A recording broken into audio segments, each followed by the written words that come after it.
I watched the world applaud the man who stole my life's work, and I smiled. Not because I was proud, but because I knew something they didn't. His downfall had already begun.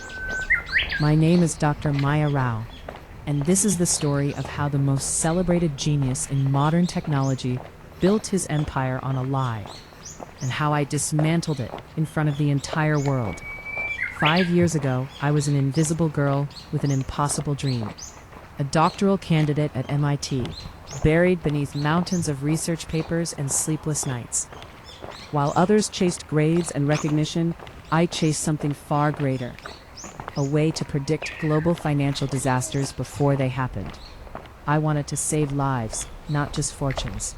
My father had lost everything in the 2008 financial crisis. I still remember the day he packed his office into a cardboard box, his hands trembling as he tried to reassure me. "It's just money," he said with a weak smile. But it wasn't just money. It was our home, our stability, our future. Watching him rebuild his life from nothing planted a fire inside me. I promised myself that one day I would create something that could prevent such devastation from happening again. That promise became my obsession.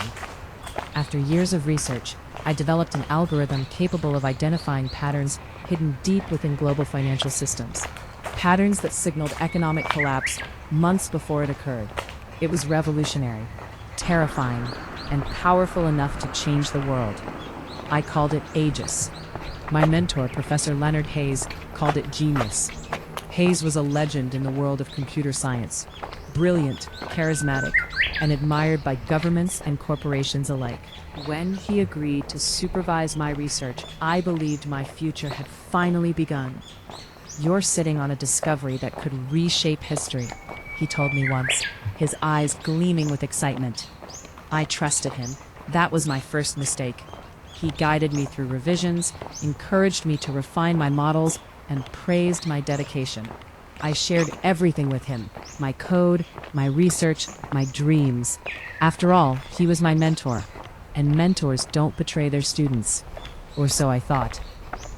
The day our research was scheduled for publication was supposed to be the happiest day of my life. I remember standing in the university library, refreshing the journal's website with trembling fingers. When the paper finally appeared, my heart raced. But as I read the title, my excitement turned into disbelief, then horror, then silence. There was only one author listed, Professor Leonard Hayes.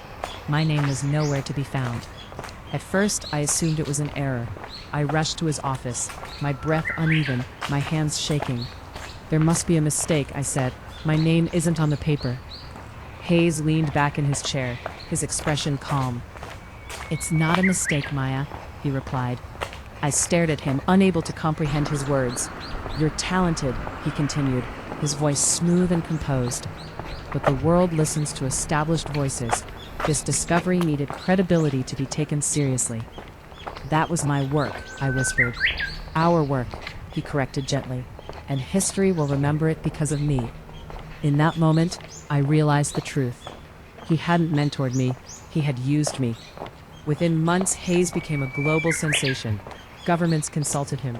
Banks paid millions for access to his predictive technology. Media outlets hailed him as the man who could foresee economic collapse. He became a hero, and I became invisible. My academic reputation crumbled. Without proof, I was dismissed as a bitter student seeking attention.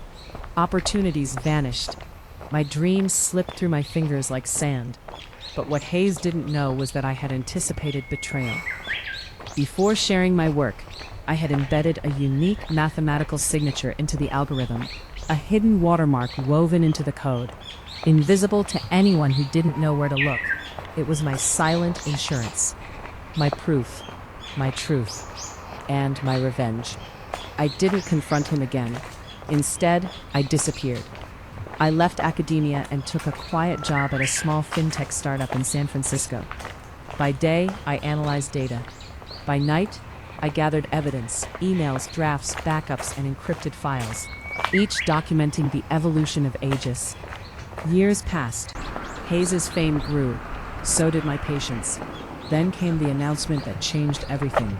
Professor Leonard Hayes was to receive the Turing Award, the highest honor in computer science. The ceremony would be broadcast worldwide. The world would celebrate him, and I would expose him. On the night of the ceremony, the auditorium shimmered with prestige. The brightest minds in technology gathered beneath glittering chandeliers, dressed in tuxedos and evening gowns. I stood backstage, my heart steady. 5 years of silence had led me to this moment. As Hayes stepped onto the stage, thunderous applause filled the hall. He smiled with the confidence of a man who believed himself untouchable. Tonight, he began, we celebrate innovation, the courage to push humanity forward through knowledge and discovery. The audience rose in admiration. I watched in silence. Then I stepped forward. When the host invited questions from the audience, I approached the microphone. Professor Hayes, I said, my voice calm and clear.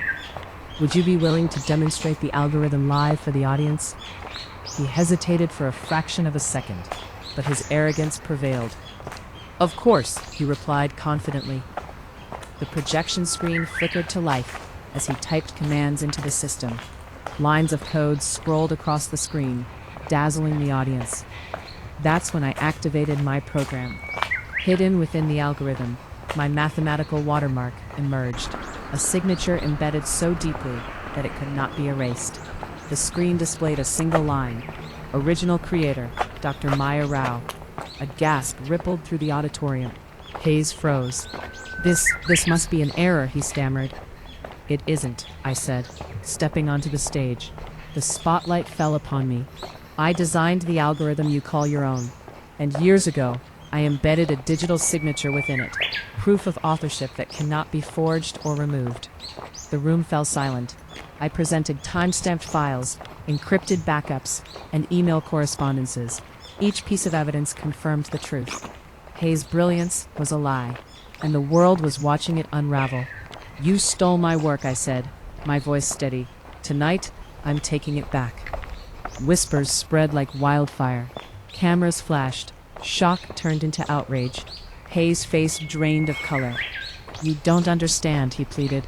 I made your work famous. No, I replied softly. You made it stolen. Within days, an official investigation confirmed everything. Hayes was stripped of his award, his titles revoked, and his legacy dismantled. The genius the world admired became a symbol of intellectual theft, and I was finally recognized as the true creator of Aegis. But justice didn't end there. Governments and institutions sought my expertise. Offers poured in from around the globe. My research was implemented to prevent economic disasters, protecting millions from financial ruin. The dream I had built in silence was finally fulfilling its purpose. Months later, I stood on a stage of my own. As applause echoed through the hall, I accepted the Turing Award, the same honor once stolen from me. The weight of the medal felt heavier than gold. It felt like truth. As I looked into the audience, I saw students, innovators, and dreamers, faces filled with hope. And I smiled, not out of revenge, but closure. Because revenge fades, but justice endures. After the ceremony, a young woman approached me, her eyes shining with admiration. You're the reason I pursued computer science, she said. Her words meant more than any award. In that moment, I realized something profound. Recognition isn't about applause, it's about impact. And the truth, no matter how deeply buried, always finds its way into the light. As I stepped outside, the night sky stretched endlessly above me, glittering with stars. For years, I had been invisible, erased, forgotten, but not anymore. Hayes once told me that the world listens to established voices. He was wrong. The world listens to the truth. And in the end, history remembers not the thief, but the creator.